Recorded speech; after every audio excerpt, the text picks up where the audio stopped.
이솝우화에 나오는 유명한 이야기입니다. 어느 날 하늘을 나는 날짐승과 땅을 뛰어다니는 들짐승 사이에 싸움이 일어났습니다. 두 쪽 모두의 성격을 가진 박쥐는 깊은 고민에 잠깁니다.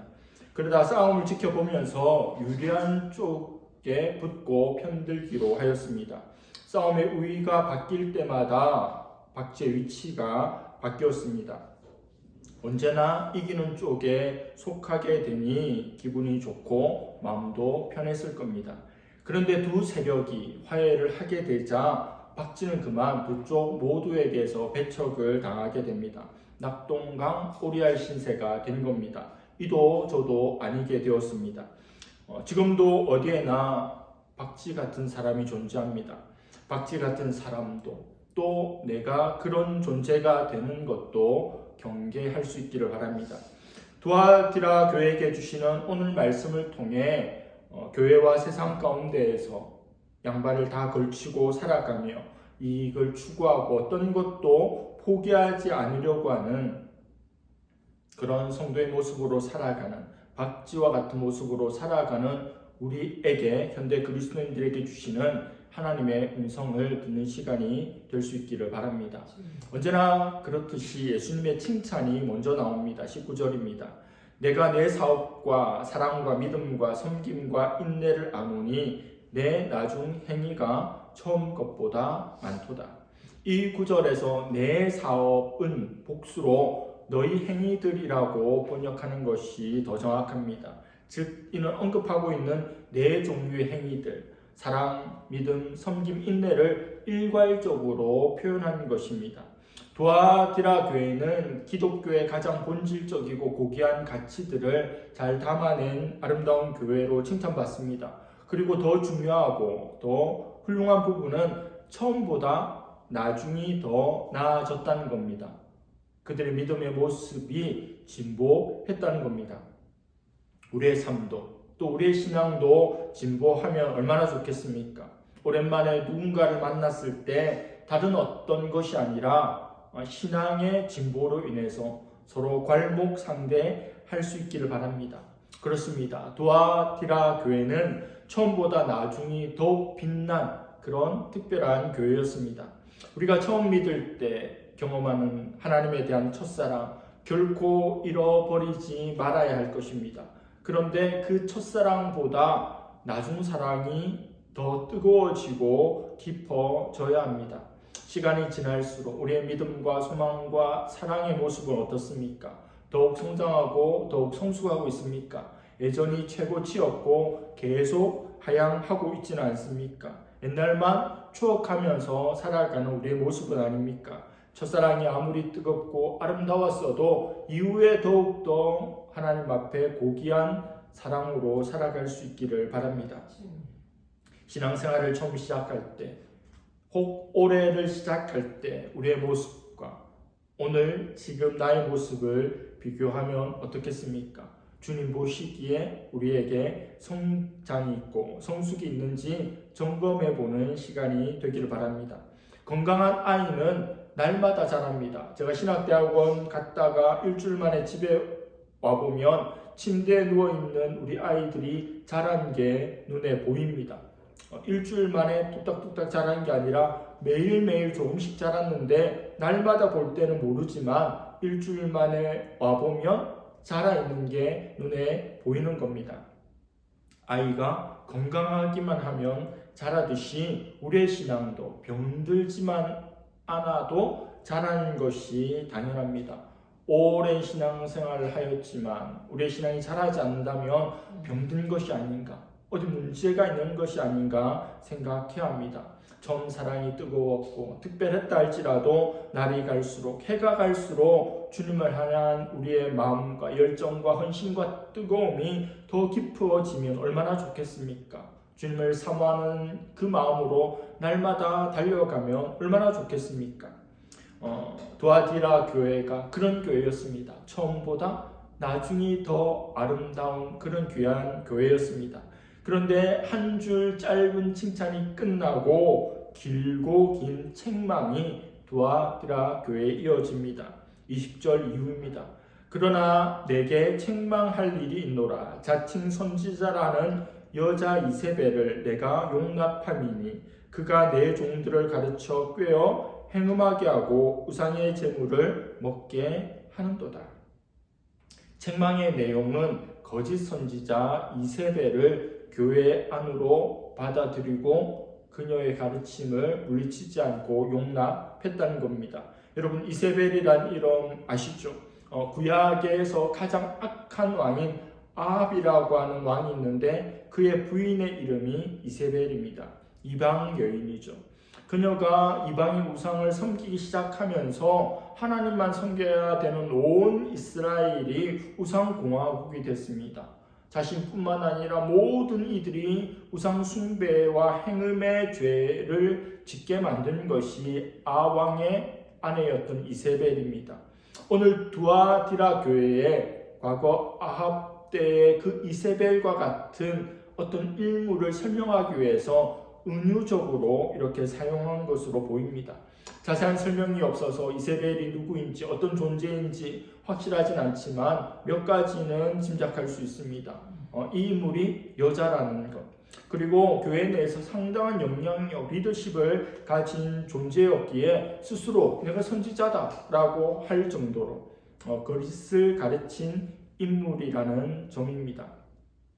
이세벨은 두아디라 교회 안에서 하나님의 백성, 하나님의 성도들에게 잘못된 가르침을 가르쳐서 그들이 행음하도록 우상 숭배하도록 만들었습니다. 그렇게 주님 앞에 특별한 교회였는데 이세벨의 영향력이 얼마나 컸던지 그녀를 밀어내거나 벌 주거나 하지 못했다는 겁니다. 이런 상황들 잘 이해하기 위해서는 우리 먼저 두아디라는 지역 상황을 먼저 이해해야 합니다. 두아디라를 오늘의 한국의 어떤 도시로 이야기하자면 창원이나 거제나 울산, 경상도에 있는 그런 도시로 말할 수 있을 겁니다. 그 도시들은 아주 큰 도시, 최고의 규모의 도시는 아니지만 굉장한 경제적인 번영을 누리고 있는 도시죠. 울산, 거제, 창원, 자동차, 조선, 중공업이 있어서 거기에는 거지가 없고 우리나라에서 가장 부유한 지역이라고 하잖아요. 두아디아라는 지역이 그렇습니다. 이제껏 살펴봤던 대규모의 도시는 아니지만 그래도 경제적으로 화랑을 누렸던 도시입니다. 이곳에는 많은 수의 협동조합, 길드 조직이 있어서 다른 도시보다 훨씬 더 활발하게 활동하고 있었습니다. 거의 모든 기능공들이, 숙련공들이 이 길드에 속해 있습니다. 그리고 길드 조직은 그들 나름대로의 재산을 가지고 있어서 영향력도 있었습니다. 그 길드 조직 중에 가장 두드러진 것이 구리세공업자들과 염색세공업자들이었습니다. 그렇게 경제적인 부가 있었고 그 길드에 다 속해 있어서 함께 경제 공동체를 이루어 갔습니다. 그런데 문제는 이 길드 조직이 이방 신을 섬기는 이방 종교, 우상 숭배와 상당히 밀접하게 관련이 있다는 겁니다. 그리스도인들도 숙련공들, 기능공들은 이 길드에 들어가 있겠죠. 그런데 이 길드에서 이방 종교를 섬기고 황제를 섬기고 우상을 섬기는 것이 너무 당연한 것이었기 때문에 그것으로 인한 압박이 컸지 않겠습니까? 오늘날에는 그 정도가 예전만큼 강하진 않지만 설날이나 추석 명절대에서 믿지 않는 가정에서 차례를 지낼 때 믿음의 형제들 또 믿음의 며느리가 있다면 그 명절에 대한 부담감이 너무 큽니다.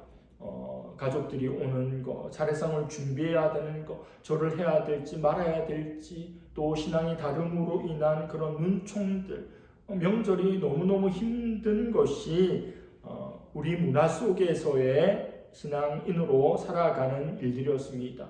명절이 되면 그렇게 어려웠어요.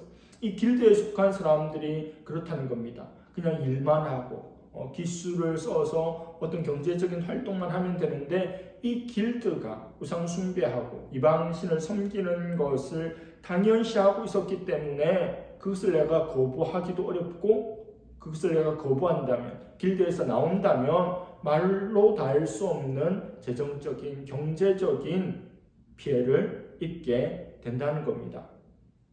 지금까지 여러 교회들 살펴보았는데 버가모 교회와 버가모와 도아디라를 단순 비교해 보면 이렇습니다. 버가모는 사탄의 권자, 사탄의 왕자가 있는 그런 도시였어요. 그곳에서 황제 숭배를 거부하면 순교당할 수 있는, 목숨을 잃을 수 있는 위기 상황이 조성되었다면, 두아디라 교회는 이방신을 섬기지 않는다고 내 목이 날아가는 것은 아니지만 목구멍이 포도청이라는 말처럼 먹고 살 일이 막연해지고 경제적으로 많은 손해 입는 것을 감수해야 되는 그런 위기의 상황입니다. 아마 이세벨로 표현된 그녀는 이 두아디라에서 성행했던 이교적인 우상숭배, 길드에서는 그러한 일이 하나님 말씀에 그렇게 어긋나는 것이 아니다. 복음을 손상시키지 않는 문화적인 것이고 관례적인 것이고 특별한 의미가 없는 것이다라고 허용하지 않았을까 추측할 수 있습니다. 기독교의 복음이 우리나라에 들어왔을 때 개신교는 제사, 차례를 지내지 않는 것을 결정하였는데 우리 유교 문화가 너무 강하다 보니 가톨릭에서는 그것을 허용했죠.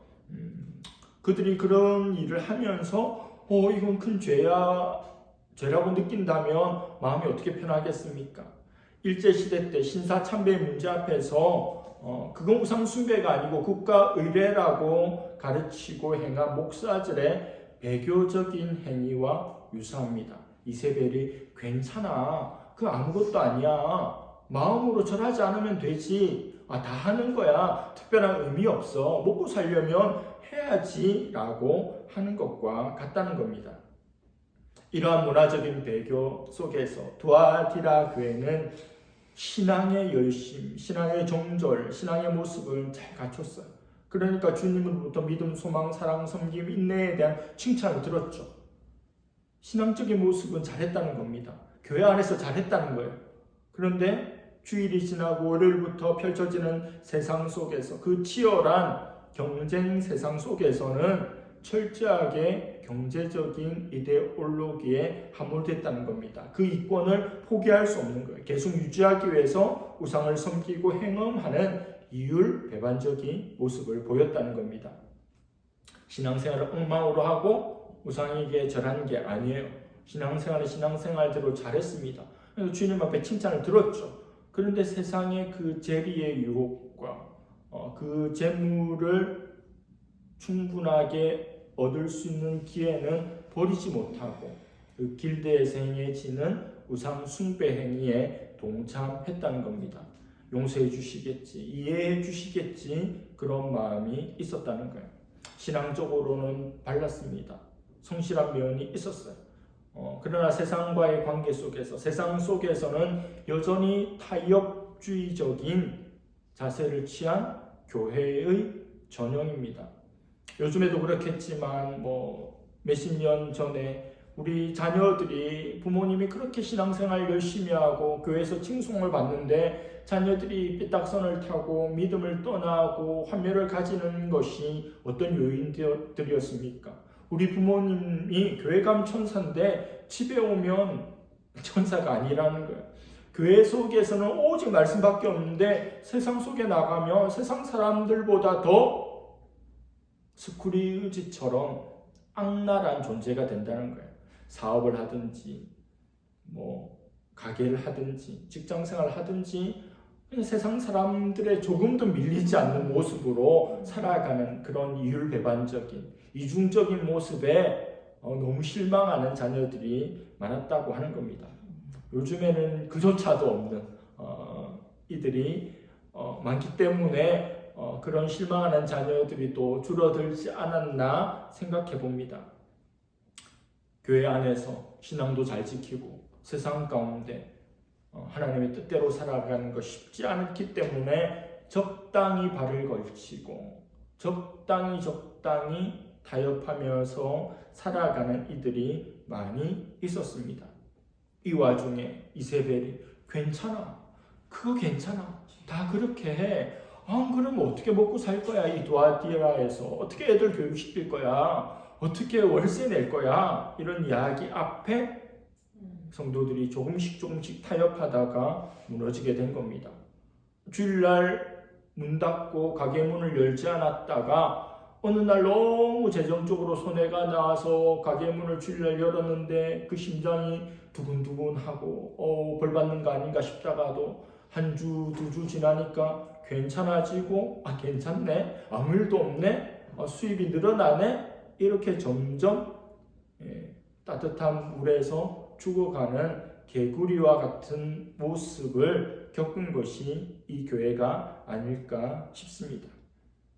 경제적인 이권과 맞물려서 그 열매가 너무 달콤하고 매력적이었는데 그것이 한 번, 두 번, 1, 2년 가면서 이제 교회 공동체의 근간을 흔들어 놓는 그런 결과를 초래하게 된 겁니다.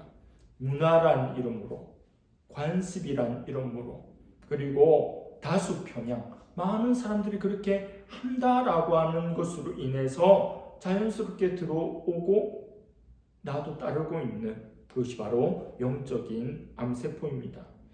예수님은 이세벨의 행위를 즉각적으로 심판하지 않아요. 그에게 회개할 기회를 줍니다. 이게 중요해요. 잘못했기 때문에 바로 내치는 것이 아니라 회개할 시간을 줍니다. 이와 같은 일은 오랫동안 또 그 저변이 너무 깊게 넓게 퍼져 있기 때문에 한 번에 싹둑 자르기가 쉽지 않아요.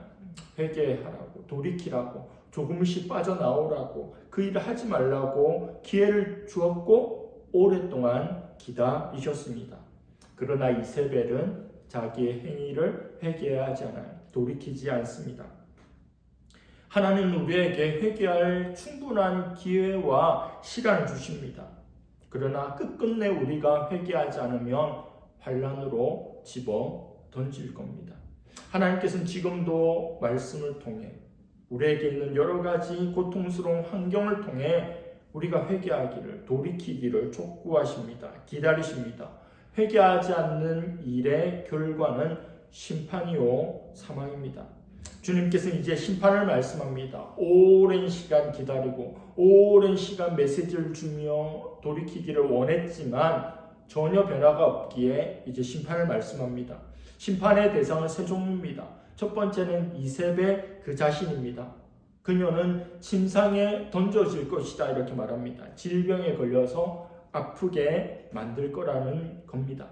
그리고 그와 더불어 간음한 자, 이세벨의 가르침을 따랐던 자는 이세벨과 함께 큰 환난에 넘겨질 거고, 그리고 마지막으로 그녀의 자녀들은 바울의 영적 자녀가 디모데잖아요. 이세벨의 가르침을 잘 따랐던, 완전 몰입했던 코어 제자 그룹은 죽일 것이다 이렇게 말씀합니다. 이세벨은 병들게 해서 고통당하게 만드는데 그의 제자들 아예 죽여버리겠대. 싹을 완전히 잘라서 더 이상 이런 가르침이 교회에 퍼지지 않도록 하겠다는 겁니다. 이세벨, 그녀를 따르고 이세벨의 가르침을 따랐던 이들은 하나님을 주님으로 모신 자들이라기보다는 물질을, 돈을 주인으로 삼아 만몬을 섬기는 우상 숭배자들입니다. 현대를 살아가는 사람들과 그리스도인 중에도 물질의 신 만몬을 섬기는 이들이 참으로 많습니다. 우리의 진정한 주인이 누구입니까? 무엇입니까? 가슴에 손을 얹고 스스로 질문해 보기를 바랍니다. 하나님께서 물질과 하나님을, 우상과 하나님을 겸하여 섬길 수 없다고 단호하게 말씀하셨습니다. 오늘 두아디라 교회가 그들의 믿음의 모습들로 칭찬을 받았지만 이세벨의 가르침을 배척하지 못하고 우상 숭배하며 돈을 추구했던 일들로 인해 그들의 믿음이 참 믿음이 아닌 것으로 돌아가는 것을 우리는 잊지 말아야 합니다. 하나님도 잘 섬기고 돈도 잘 섬기고 교회에서도 잘하고 세상에서도 그 세상 사람들에게 지지하는 만큼 간사하고 재리에 밝고 잔머리를 잘 굴리고 여기서도 떵떵 저기서도 떵떵 그럴 수 있을 것 같지만 그럴 수 없다는 겁니다. 겸해서 둘 다 섬길 수는 없다는 거예요.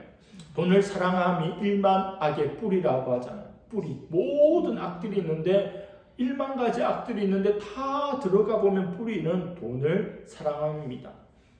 뉴스 보면 9시 뉴스, 8시 뉴스 보면 끊임없는 일들이 일어나죠. 끊임없는 일들이 정말 가슴 아픈 일들이 많이 일어나지 않습니까? 최근에 우리 국민이 캄보디아에서 죽는 범죄 도시와 같은 그런 일들이 일어나고 있는 거예요. 뿌리가 뭐예요? 돈 때문인 거예요. 돈 때문에 사람을 납치하고 고문하고 죽게 만드는 겁니다. 돈은 좋죠. 많이 있으면 좋아요. 많을수록 좋아요. 그러나 수단적 가치이지 목적적 가치가 되어서는 안 됩니다. 이 땅에 많은 수험생들이 수능이 이제 얼마 남지 않았는데 수험생들이 대학과 학과를 결정하는 기준이 뭡니까? 대학생들이 높은 학점을 받고 높은 토익 점수를 받고 각종 자격증으로 자신의 스펙을 높이는 이유가 뭡니까? 직장인들이 하루 8시간씩 9시간씩 일하는 직장 생활도 너무 힘들고 벅찬데 이른 아침, 이른 새벽 또 회사 마치고 외국어 공부, 중국어 공부, 일어 공부를 하는 이유가 뭡니까? 다양한 이유들이 존재하겠지만 핵심은 뿌리로 들어가면 돈입니다. 더 많은 연봉을 주는 직업을 가지고 더 많은 연봉을 주는 회사에 들어가서 더 값비싼 나를 만들기 위해서 그렇게 애쓰고 달려간다는 겁니다. 우리 인생을 생각해 볼 때 죽기 살기로 돈을 벌어 뭘 하겠습니까? 내 집이 없을 때는 내 집 장만을, 집을 장만하고 나면 아파트 평수를 계속 늘려가는 거죠. 차가 없을 때는 작은 차라도 있으면 좋겠지만 작은 차라도 있으면 큰 차가, 큰 차라도 있으면 벤츠를 타고 싶은 마음이 들죠. 우리 자녀들 아낌없이 사교육을 시켜주고 우리 유학도 보내주고 내가 할 수 있는 모든 것들을 다해 주고자 하죠. 그렇게 부유하면 나는 행복이고 나는 성공했다고 가치 있는 인생이라고 말할 수 있겠습니까? 법정 스님께서 이런 말씀을 하셨습니다. 풍부하게 소유하는 게 아니라 풍요롭게 존재해야 한다. 정말 명언이죠. 풍부하게 소유, 많은 것들을 내가 가지는 것이 아니라 내 존재 자체가 풍요로운 존재가 되는 겁니다. 소유가 아니라 존재입니다. 내가 얼마나 많은 것을 가졌느냐에 따라서 결정되는 인생이 아니라 내가 어떤 존재인지를 아는 것, 그것을 잊지 않는 것, 그 가치를 아는 것, 그리고 우리 자녀를 그런 관점으로 보는 것이 중요하다는 겁니다. 돈이 우리 인생의 주인이 되어서 교회와 세상에서 신앙과 현실에서 박쥐처럼 여기 붙었다 저기 붙었다 살아가면 되겠습니까? 성도의 물질에 대한 바른 태도를 보여주는 아굴의 기도가 있습니다. 잠언 30장 8절 9절입니다. 곧 헛된 것과 거짓말을 내게서 멀리 하옵시며 나를 가난하게도 마옵시고 부하게도 마옵시고 오직 필요한 양식으로 나를 먹이시옵소서. 혹 내가 배불러서 하나님을 모른다 여호와가 누구냐 할까 하오며 혹 내가 가난하여 도둑질하고 내 하나님의 이름을 욕되게 할까 두려워함이니이다. 아굴의 기도, 너무 훌륭한 기도, 너무 하나님 나라의 가치에 합당한 기도지만 야베스의 기도보다 유명하지 않아요. 그리고 야베스의 기도로 기도하는 사람이 많겠지만 아굴의 기도로 기도하는 사람은 많지는 않을 겁니다.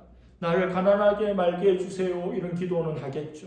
우리 개발도상국의 시기 때 얼마나 많은 이들이 기도했습니까? 60년, 70년, 80년 때에 교회에 당에 나와서 눈물을 흘리며 가난을 면할 수 있게 해달라고 기도했죠.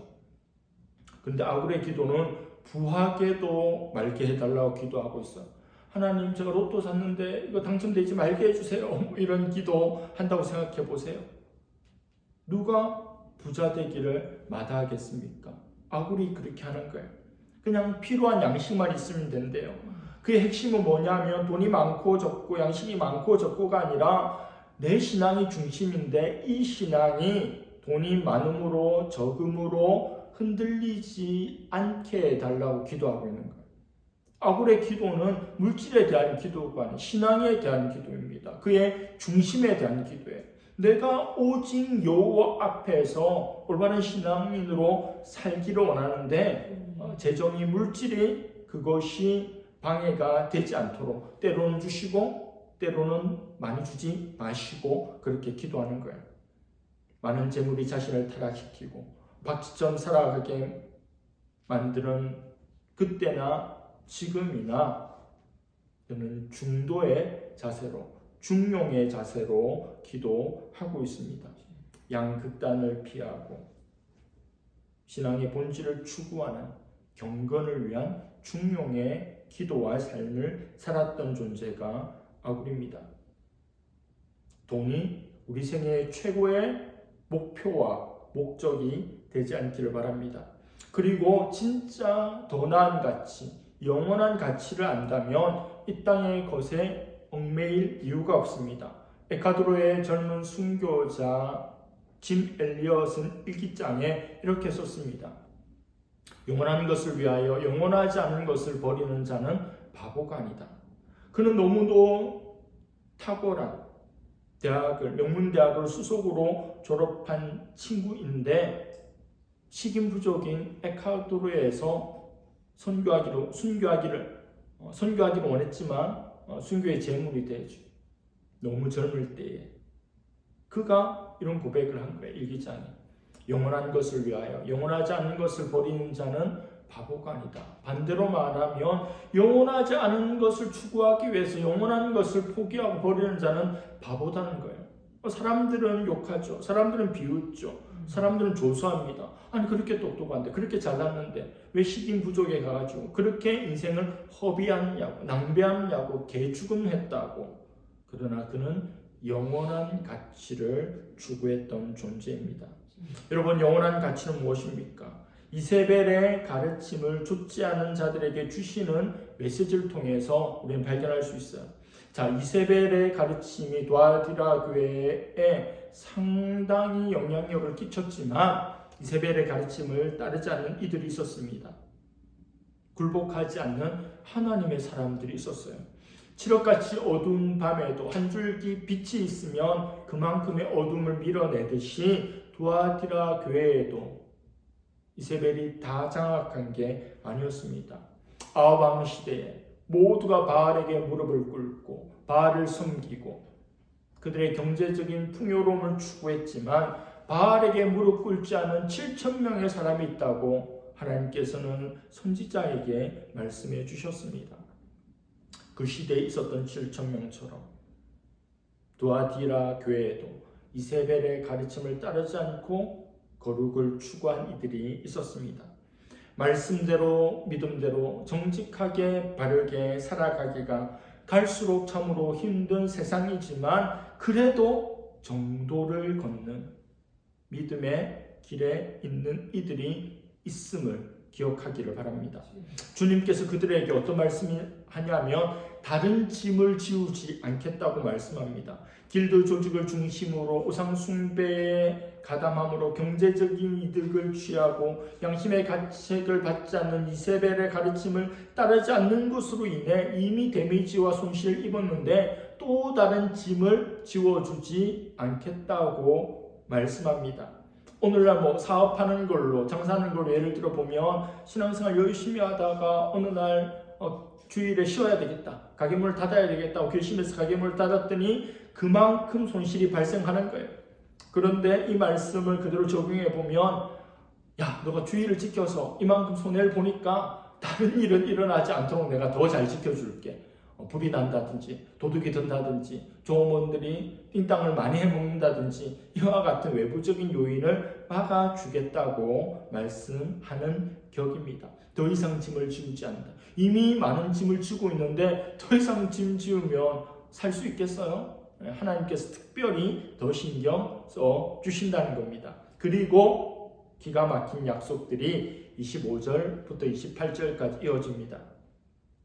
다만 너희에게 있는 것을 내가 올 때까지 굳게 잡으라. 이기는 자와 끝까지 내 일을 지키는 그에게 만국을 다스리는 권세를 주리니 그가 철장을 가지고 그들을 다스려 질그릇 깨뜨린 것 같이 하리라. 나도 내 아버지께 받은 것이 그러하니라. 내가 또 그에게 새벽별을 주리라. 길드 조직에 행하는 우상 숭배, 경제적인 이익을 추구하는 그와 같은 일을 하지 않으면 예수님 또 다른 짐을 지우지 않겠다고 말씀합니다. 대신 그들이 해야 되는 일은 뭐죠? 그들에게 있는 것, 믿음의 선한 모습, 소망, 인내, 헌신, 이와 같은 것들을 굳게 붙잡으라는 겁니다. 이미 주어진 믿음으로, 이미 주어진 예수로 만족하라는 거예요. 더 이상 탐욕을, 더 이상 쾌락을 탐하지 않는 것이 바로 순결이며 거룩함입니다. 예수님께서 이렇게 이기는 자에게 만국을 다스리는 권세를 주시겠대요. 만국을 다스리는 권세는 누구의 권세입니까? 예수님의 권세예요. 시편 2편에 나와 있습니다. 2편 9절에 내가 철장으로 그들을 깨뜨리며 질그릇같이 부수리라 하시도다. 시편 1편과 2편은 우리가 편집된 성경을 보면 따로지만 원래는 같이 있는 2편은 왕이 등극할 때 낭송했던 거예요. 예수님이 철장으로 새 몽둥이로 질그릇들을 깨부시는 일을 합니다. 왕이. 질그릇이 뭐냐면 주변에 있는 다른 나라들이에요. 주님께서 이스라엘의 왕에게 새 몽둥이로 그 질그릇을 부숨으로 이스라엘이 그 모든 나라들 위에, 여호와 하나님께서 그 모든 나라들의 왕들 위에 킹 오브 킹스임을 보여주는 의식을 행하는 겁니다. 예수님이 진정한 왕이죠. 예수님이 진정한 주입니다. 새 막대기로 질그릇을 부순 것 같이 마귀의 모든 계획들을 다 부수실 것인데, 두아디라 교회가 하나님을 향한 믿음으로 계속 나아가며 그와 같은 존재로 하나님 앞에 쓰임받게 될 거라는 겁니다. 우리는 주님의 제자들이죠. 우리가 믿음으로 나아갈 때 하나님께서는 하나님의 권세, 예수님의 권세를 우리에게 부어주십니다. 모든 원수들을 제어할 권세를 주십니다. 뱀과 정갈을 밟으며 영적 전쟁과 이 세상의 싸움에서 이길 힘을 우리에게 주십니다. 우리에게 새 몽둥이를 주시고 이 세상의 악한 것들, 그 질그릇들을 예수님의 권세로 다 깨뜨린 일들을 우리에게 허락하실 겁니다. 세상과의 타협은 잠깐 즐겁죠. 현실적인 부가 옵니다. 짜릿한 쾌감이 옵니다. 그러나 결국에는 진리를 떠나 사망에 이르는 결과만을 가져다 줄 뿐입니다. 우리는 눈을 멀리 봐야 합니다.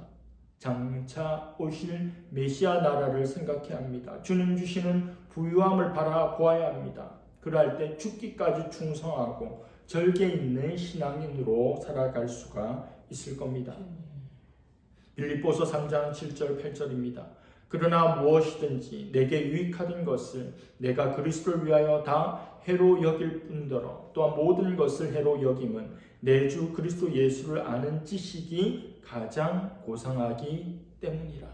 예수 그리스도를 아는 지식이 가장 고상하기 때문에 나머지 모든 것들, 세상 모든 사람이 가지기를 원하는 그것이 내게는 배설물처럼 된다는 사도 바울의 고백이, 그 시선이, 그 가치관이, 그 중심이 우리에게 있기를 바랍니다.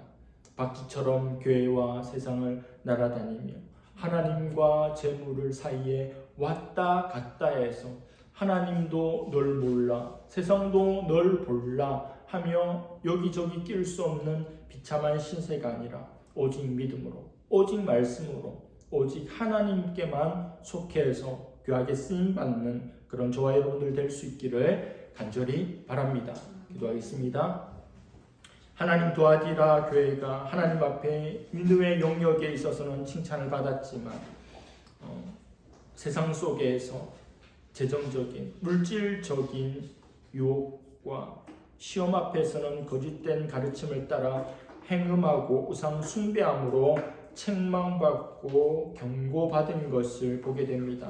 하나님을 섬기며 또한 세상을 바라보고 하나님 앞에 충성되기를 종이 되기를 원하지만 또 물질의 노예가 되고 종된 삶으로 끌려가는 것이 우리의 모습이 아닙니까? 오직 주님을 바라보기를 원합니다. 마음을 정하기를 원합니다. 주님만 추구하기를 원합니다. 그리스도 예수를 아는 지식이 가장 고상하다는 것이 바울의 고백일 뿐만 아니라 우리 고백이 되게 하여 주시고 지금 엘리야 선교사처럼 영원한 것을 바라보며 영원하지 않은 것을 버릴 수 있는 시선을 두지 않을 수 있는 우리가 되기를 원합니다. 풍성하게 소유하기보다는 풍요롭게 존재할 수 있는 우리가 되게 하여 주시옵소서. 감사드리며 예수님의 이름으로 기도드립니다.